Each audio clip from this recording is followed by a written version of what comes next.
പല 90s കിഡ്സും ഇന്ന് missing ആണ്. ഗ്രൂപ്പ് ചർച്ചകൾ, ലേറ്റ് നൈറ്റ് പാർട്ടികൾ, സോഷ്യൽ മീഡിയ പോസ്റ്റുകൾ കാണാനില്ല.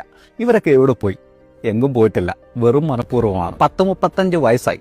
ഇതുവരെ പലരും പറയുന്നത് കേട്ടു, അനുസരിച്ചു, അനുഭവിച്ചു, തിരിച്ചറിഞ്ഞു. ഇനിയിപ്പം നിന്റെ ഒരു ലൈക്കും കൊള്ളാമെന്നുള്ളൊരു കമന്റും കിട്ടിയിട്ട് വലിയ കാര്യമൊന്നുമില്ല. നിനക്കെന്നെ ഇഷ്ടമാണോ? സന്തോഷം.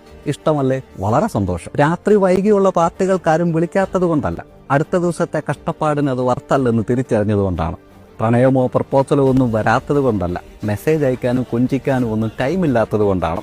ഗ്രൂപ്പ് മെസ്സേജുകൾ കാണാത്തത് കൊണ്ടല്ല, രാഷ്ട്രീയത്തിന്റെ, മതത്തിന്റെ, സംസ്കാരത്തിന്റെയും ഒക്കെ ഡബിൾ സ്റ്റാൻഡേർഡുകൾ പണ്ടേ തിരിച്ചറിഞ്ഞതുകൊണ്ടാണ്. മൈൻഡിങ് മൈ ഓൺ ബിസിനസ് എന്നതാണ് പുതിയ പോളിസി. ജഗൻ നീ ഇറങ്ങണം എന്നാണ് പലരുടെയും താല്പര്യം എന്നറിയാം. ജഗന് തൽക്കാലം സൗകര്യമില്ല. ഇതിനെ വിവേകമെന്ന് വിളിക്കാം, തന്തവൈബെന്നും വിളിക്കാം. രണ്ടായാലും ഒരു കുഴപ്പമില്ല. I don't care.